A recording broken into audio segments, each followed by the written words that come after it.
Avui us explicaré 4 petites cantonades de no res. Estigueu atents que comencen un plis. El petit quadrat juga amb els seus amics. Ring! Sona el timbre.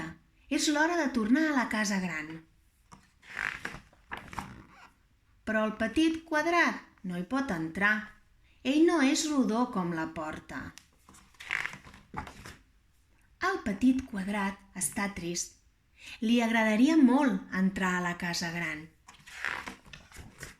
Aleshores s'estira, però no hi passa per la porta rodona. Es torça, es posa cap per avall, es plega, però mai no acaba de poder entrar.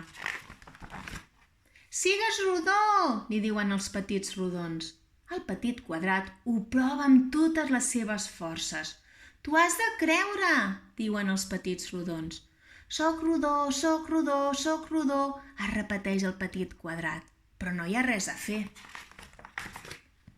«Aleshores, t'haurem de tallar les cantonades», diuen els petits rodons. «Oh, no!», diu el petit quadrat, «això em faria massa mal». «Com ho farem?», diuen els rodons.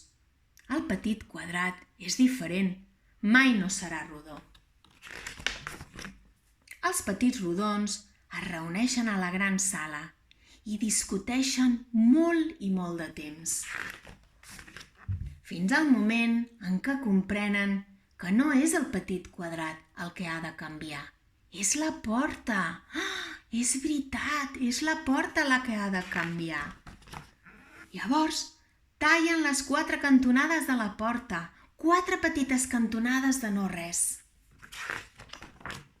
que permeten que el petit quadrat hi pugui entrar a la gran casa.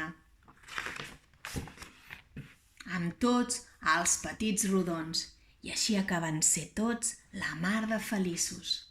I catacric, catacrac, aquest conte s'ha acabat.